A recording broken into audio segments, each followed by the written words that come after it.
What is up, YouTube? This is AVAULT here, back in today with you guys another new competitive speed duel match duel video. And once again today we are playing the Dark Moth deck again in our other round of within the Curse of Yu-Gi-Oh summer kickoff tournament right here. I know once again many of you guys wanted to play against me or play together sometime, and this is the perfect chance to play against me, as I do pop in and out in these tournaments every now and then, so be sure to stay tuned for these things. Anyways, today we are playing against a very interesting matchup. We're playing against Relinquished. Once again, huge shout out to our opponent right here for spending the time to play with us right here. And with the Dark Moth deck we are playing, it's the exact same deck that we played last time, and the deck profile has been released already, so be sure to check that out in the video of the channel as well. So let's go right into it right here. We did win the stone paper scissors again. We're really good at this, honestly. I just gotta say, give myself a pat on the back that I am very good at winning stone paper scissors. But anyways, not very good with our opening hand though, I have to say. Worst opening hand I ever seen. But yeah, our opponent is playing a Pegasus skill. We're not supposed to know what it is, but just so you guys know, it's Relinquished, so it kind of makes sense already. That was a nice spell. Once again, Cocoon of Ultra Evolution. This content is mainly geared towards competitive players, so I'm not going to explain what each card does individually or teach you how to play the basics. These are for more advanced strategies, and I'm going to tell you guys more of my thought process overall. So right off the bat, I saw this opening hand. I'm just like, okay, I'm lost at this moment. They're going to play their Gravekeeper's Curse right off the bat, which is interesting. 500 with Pegasus. So it's like sort of like, oh, they're playing like Relinquished mixed with Curse inside there, so we're not too sure. But anyways, we'll see. We really need, wow, I don't know what to say at this point. This is just really unfortunate, but it's gonna be funny. We do have an opportunity to play around, but this is the downside of this deck. Sometimes you can get this, but this is very unlikely. But I'll show you guys how I work around this in the end. Okay, I only have one shot, and that's all I got. Parasite Paranoid onto their Curse, which they do allow it, so that really helps us for us. We're gonna play Cocoon right here. We have both Dark Moths, not Dark Moth, two Great Moths in our hand, so we can only special summon another Parasite Paranoid, and then we're gonna bring out our second Dark Moth from the Parasite Paranoid's effect that was being sent from the graveyard. However, it's not the end. I'll show you guys how we can play around this. We're gonna tribute that Parasite Paranoid, and we actually accidentally set the card. We're supposed to summon it in attack position anyways, and we bring out Gap the Divine Soldier right here. Huge turnaround. It looks like it's like the worst hand ever, but we're gonna show you guys this is how it's gonna be done.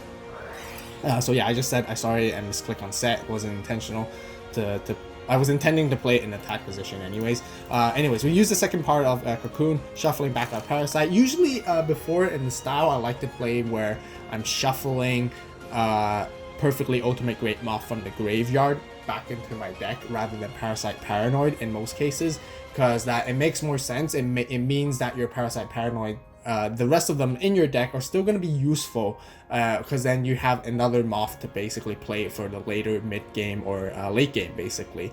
But however, in my experience overall so far, now I start wanting to be a bit more aggressive in a play style where I want to shuffle my Parasite Paranoids back into the deck so I could just draw one extra card, and that one extra card can really help me in an advantage in an early game matchup like this, and really go all in. However, the downside is I drew the same Parasite Paranoid back. But usually, you know, what we're looking for is like a back removal card, a trap card, you know, Nightmare Wheel or Zoma, anything that can help us out to sort of have like help us have the contingency plan. But in this case, maybe I should have waited longer and then use it later, but you know, that's how it is. We're gonna go into battle phase, swing straight right in and see if we can do some damage. They do play their Zoma right here in defense. We're gonna go right in ham. We're gonna take a lot of damage from it, but that's okay. We don't want their Zoma lingering around to attack into our Great Moth later on anyways, because that will be an instant loss for us. So we're gonna swing in for massive damage right here. They got Sphere Kuriboh. They're running out of resources already with one card left to play, so we're gonna end our turn. Honestly, I have to give myself a pat on the back again, because we were able to change from a very bad hand into this, which actually turns out very well so far.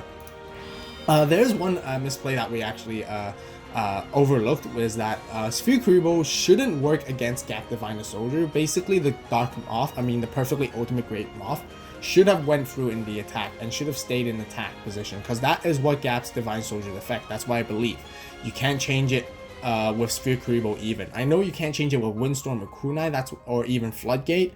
That's why I looked upon the rulings. But you know, if you guys know, let me know in the comment section down below and help me confirm. And I really appreciate your help. But that's definitely something on my bad that I completely overlooked and forgot about during the duel. My head was so into the game that I just like, okay, I just did whatever. So I do apologize for that right here. But then I realized, and I told my opponent and see if we can sort of like refix the game state at this point, because I told them, oh, Zoma should have been in attack position, I remember, so he should have taken a bit of damage from that anyways. And then I drew the card, and then I thought again, hold on, they have a set card, a set monster, and it shouldn't really be, and I told them and reconfirmed again, I think it should be an attack position as well because of Gap the Divine Soldier, which is unfortunate for them. And yeah, I do apologize for this little bit of a confusion right here. I should have clarified it sooner, but I didn't realize. But you know, it's always our job to fix the game state as players and maintain the game state as high as possible anyway. So that's the reason why I mentioned it as soon as possible. Anyways, right here, it felt like I was sort of, yeah, I didn't want to sound like I'm sort of like playing around him and purposely mentioning afterwards, but I actually realized afterwards during that game, just so you guys know. But anyways, we're gonna go into our battle phase. Our opponent was totally fine with it, so that's okay. We're swinging for damage, and then we're gonna swing in for more damage and try to go for game right here, turning from an extremely bad hand to a win right here, which is really amazing and really surprised. So yeah, once again, I quickly apologize for there was a little bit of confusion in this place right here, but you know, this match was really fun. I still wanted to honor my opponents, to, you know, give them a shout out that they played very well, and really appreciated that their time playing with me as well, and I hope they enjoy it just as much as I did. Anyways, inside deck, once again, deck profile has been posted already. If you guys want to see the side deck and the full deck profile, be sure to check out that video that has been uploaded a few days ago already. So yeah, don't miss out on that.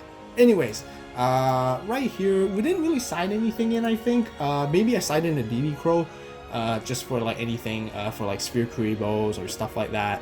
But I'm not entirely sure. We will get into it and I'll let you guys know. But, you know, honestly, this deck, the Dark Moth deck that I built, I'm pretty happy with the main, the base deck itself, honestly. And there's nothing really much I needed to side in, unless if I really need extra back row removal or other really vital cards for very specific situations. This deck, the reason why this is a tier 1 competitive deck is because it's so powerful all around overall.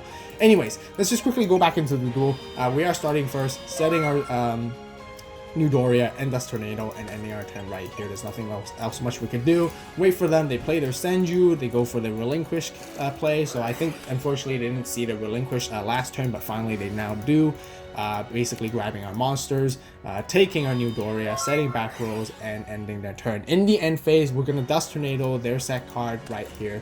Turns out to be a double Cyclone. Works great for us as well. And we have our Parasite. We know they have no other cards that they can be playing in response to this, so we're going to go ham once again, all in, basically tributing their monster, bringing out a Moth from our deck. Now, right here, we're actually thinking, they could have a Sphere Kuribo at this point on their hand, and we're thinking whether we should use Parasite Paranoid's effect in the graveyard to help us bring, oh no, we can't bring it, sorry, I apologize for that, but we're just actually thinking if we should normal summon Parasite Paranoid. It took me a while to think about this, because I'm getting a little bit greedy on wanting to do the OTK right here, but nonetheless, I use the second part effect first, grabbing my Paranoid, and then so I can draw one more card and see my options now. So I got Gap.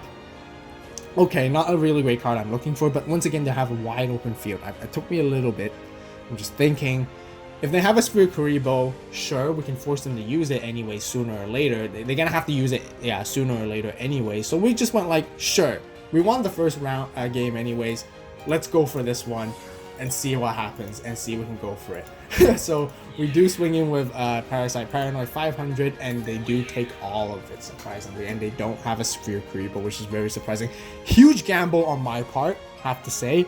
Got really lucky here, but even if they did, they're probably gonna Sphere the Great Moth, but you know, they could have turned the whole situation entirely around if they were able to access their Relinquished or Thousand Eyes Restrict their next turn. So very, very, very partially lucky, but also very aggressive because I really felt like, okay, since I got the first win, I can go full on aggressive and take that huge gamble. Even if I lose this duel, that we can always still go into game 3, which is totally fine on my part.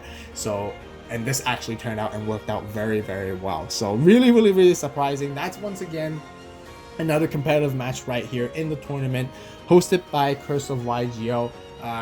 Highly recommend you guys to check out his tournament and Discord and his channel as well.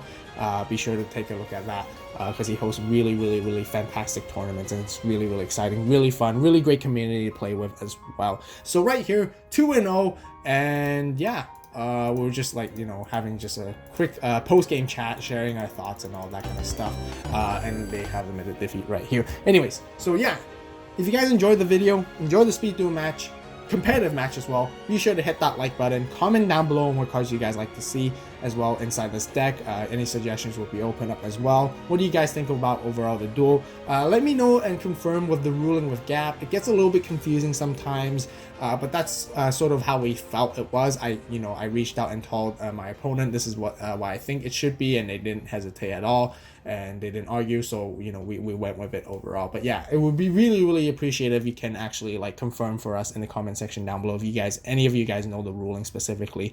And yeah, I really appreciate that support. So thank you so much. Once again, huge shout out to Attack for Games art right here, Attack for Game art right here.